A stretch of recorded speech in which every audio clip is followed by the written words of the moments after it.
uma ponte aérea militar sem precedentes está em andamento. No dia 16 de junho, pelo menos 32 aeronaves tanque partiram de bases americanas em direção à Europa, pousando em bases estratégicas de apoio para operações no Oriente Médio. A missão permanece em sigilo, mas não se trata de um exercício militar qualquer. Uma frota de 32 aviões tanque pode apoiar bem mais de 200 aeronaves de combate operando ao mesmo tempo. Enquanto isso, do outro lado do mundo, o grupo de ataque do porta-aviões USS Nimitz cancelou sua escala programada no Vietnã e deixou o Mar do Sul da China. Ele está a caminho do Oriente Médio para se juntar aos porta-aviões que já estão lá. Esse tipo de mobilização geralmente indica preparativos para uma campanha aérea em grande escala. Se os Estados Unidos pretendem apoiar ofensivamente a campanha de Israel, esses aviões tanque porta-aviões estariam entre os recursos mais críticos. Nos próximos dias, os Estados Unidos podem encontrar motivos para se envolver diretamente, se já não o fizeram. Os tambores de guerra ainda são distantes, mas estão marchando nessa direção. Há dias, Netanyahu vem pressionando Trump para entrar na guerra contra o Irã. Ele pode finalmente ter cedido à pressão. Recentemente, ele exigiu a rendição incondicional do Irã e afirmou que os Estados Unidos sabem a localização exata do líder supremo, mas que, por enquanto, não irão atacá-lo. Essa história foi divulgada por quase 250 fontes, então ganhou bastante destaque. Menos notada, porém, é a história de quem pode substituir o líder supremo. Dias antes, Reza Pahlavi, o príncipe herdeiro exilado do Irã, pediu às forças de segurança do país que cortassem laços com o regime e apoiassem um levante em massa. Isso é um grande acontecimento. O Irã não tem uma oposição coesa, por isso todas as revoltas anteriores fracassaram. Mas com o príncipe herdeiro surgindo como um candidato surpresa, uma oposição unificada pode emergir. No entanto, essa história quase não foi divulgada. Apenas 80 fontes noticiaram o fato, e a maioria delas tem uma inclinação à direita. Então ainda há muito a ser descoberto sobre o que vem a seguir. Os ataques aéreos de Israel foram intensos, mas não profundos o suficiente. Imagens de satélite mostram danos em Natanz, que é a principal instalação de urânio do Irã. Prédios importantes foram destruídos e mais de uma dúzia dos principais cientistas foram mortos. Este prédio, por exemplo, transforma urânio de grau militar em metal de urânio, que forma o núcleo de uma arma nuclear. Reconstruí-lo pode levar até 1 ano. No entanto, o verdadeiro problema continua. O local mais protegido do Irã, a usina de enriquecimento de combustível de Fordow, está enterrado profundamente dentro de uma montanha perto de Qom. Revestida de concreto reforçado, acredita-se que a instalação esteja fora do alcance de qualquer arma israelense conhecida. Ela foi construída em segredo e só foi revelada publicamente em 2009. Desde então, Fordow tem estado no centro das tentativas internacionais de conter o programa nuclear do Irã. Mas o Irã tem outras instalações ultrasseguras além de Fordow para contar. Recentemente, Tehran vem construindo um local ainda mais profundo e fortificado, conhecido como Usina da Montanha Picaxe. Ela foi construída diretamente dentro de uma montanha, a apenas alguns quilômetros ao sul de Natanz. Enquanto se acredita que Fordow tenha 2 entradas de túnel, Picaxe tem pelo menos 4, tornando muito mais difícil isolá-la com bombardeios. Acredita-se também que suas câmaras subterrâneas ofereçam mais espaço de piso. O Irã proibiu a AIEA de inspecionar o local, então a maior parte do que se sabe sobre Picaxe vem de vazamentos de fontes abertas e uma boa dose de especulação. No entanto, se o Irã decidisse montar uma arma nuclear enquanto estivesse sob ataque, seria nesse lugar que fariam isso. Bombas convencionais simplesmente não conseguem alcançá-lo. As melhores bombas antibunker de Israel, como a GBU-28 fornecida pelos Estados Unidos, conseguem penetrar até 6 metros de concreto, mas isso está longe de ser suficiente para as câmaras reforçadas de Picaxe ou até mesmo de Fordow. A única arma que tem alguma chance de atravessar é a GBU-57 Massive Ordnance Penetrator.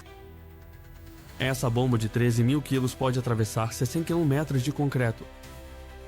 É a bomba antibunker mais sofisticada que conhecemos. Mas apenas a Força Aérea dos Estados Unidos pode lançá-la usando o bombardeiro B-2. Nenhuma outra aeronave está configurada para carregá-la, e Israel não possui bombardeiros B-2.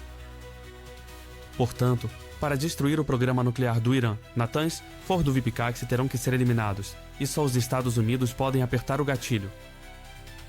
Evidentemente nas operações aéreas, é inevitável.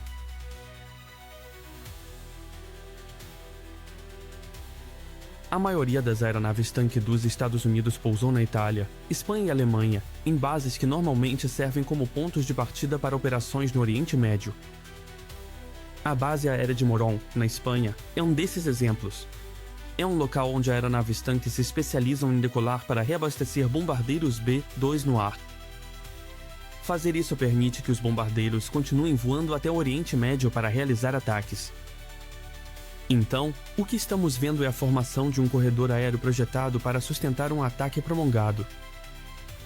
Uma frota de 32 aviões-tanque pode manter mais de 200 aeronaves de combate no ar ao mesmo tempo. Não há necessidade desse tipo de apoio em uma região onde os Estados Unidos já têm uma presença massiva. Portanto, ou os Estados Unidos estão se preparando para atacar o Irã diretamente, ou estão montando uma missão de reabastecimento sobre o Iraque ou a Síria para permitir que os caças israelenses carreguem mais bombas em vez de tanques de combustível externos. A segunda opção é a aposta mais segura para os Estados Unidos. Com tantos aviões-tanque americanos reabastecendo os caças israelenses, Israel pode iniciar a segunda fase da guerra, a doutrina da IA. E a partir daqui, as coisas ficam sombrias muito rápido. A doutrina da IA é uma estratégia militar controversa que envolve o uso de poder de fogo esmagador, incluindo ataques à infraestrutura civil para dissuadir os inimigos.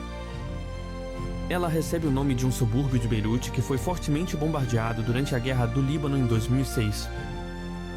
A doutrina é projetada para causar destruição em massa, pressionar os civis a se voltarem contra as autoridades locais e transferir a culpa para atores não estatais que operam em áreas civis. O ex-general israelense Gadi Eisenkot foi direto ao ponto ao descrevê-la: se um foguete for disparado de uma vila, toda a vila se torna alvo. Espera-se que Israel aplique isso em Teherã, o que explicaria o envio adicional de aviões-tanque para a região. Eles vão intensificar o ataque aéreo. As baixas seriam enormes. Já está em andamento um êxodo em massa de civis, com muitos fugindo de Teherã em busca de lugares mais seguros. Críticos argumentam que a doutrina viola princípios fundamentais do direito internacional, principalmente a distinção entre civis e combatentes, a exigência de proporcionalidade e a proibição de punição coletiva segundo a Convenção de Genebra. Tudo isso é muito verdadeiro, mas às vezes o poder cria suas próprias regras, e o mundo não tem escolha a não ser seguir em frente. Esta é a guerra para a qual os formuladores de políticas dos Estados Unidos, Israel e Irã vêm se preparando há 40 anos. Tudo se resume a isso. O Irã sabe que os Estados Unidos provavelmente se juntarão a Israel para atacar seu programa nuclear. Antecipando isso, o Irã manteve a maior parte de seus mísseis hipersônicos guardados, armazenando-os em bunkers subterrâneos profundos onde as bombas israelenses não conseguem alcançar. Esses mísseis, projetados para escapar das defesas convencionais, incluindo a cúpula de ferro, não foram feitos para retaliação simbólica. Eles estão reservados para ataques direcionados de alto impacto contra ativos militares-chave dos Estados Unidos ao redor da periferia, caso os americanos se envolvam diretamente.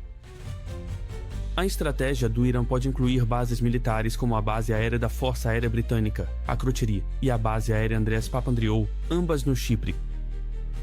Essas duas são usadas para vigilância e operações regionais, e seriam alvos de máxima prioridade. Outros alvos podem incluir a Base Aérea de Al Udeid, no Catar, que serve como principal centro de comando regional dos Estados Unidos. Também estão em risco a Base Aérea de Qadissi e a Base Aérea de Arir, no Iraque, a Base Aérea Ali Al-Salem e o Campo Arija, no Kuwait, a Base Aérea Al-Dafra, nos Emirados Árabes Unidos, a Base Aérea Muvafa Sauti, na Jordânia, e a Base Aérea Príncipe Sulta, na Arábia Saudita. Também estão ao alcance os grupos de porta-aviões dos Estados Unidos no Mar Vermelho e no Mediterrâneo Oriental, além da base de apoio naval no Bahrein, que abriga a 5ª Frota dos Estados Unidos. Se o Irã disparar seus mísseis hipersônicos contra esses locais, as baixas seriam enormes, especialmente se estiverem equipados com bombas sujas para espalhar materiais radioativos. Apesar dos esforços do Irã para esconder seu arsenal e seus locais nucleares em profundidade subterrânea, os militares dos Estados Unidos possuem armas que ainda podem alcançá-los. Teherã entende que, Se o conflito se transformar em uma guerra em grande escala, nem mesmo seus locais mais protegidos permanecerão seguros por muito tempo, e é por isso que está avaliando cuidadosamente onde se deve usar suas armas mais poderosas. Isso não vai terminar bem. Muitos vão morrer. Mas, da última vez que alguém atacou bases dos Estados Unidos, teve um vislumbre do sol portátil.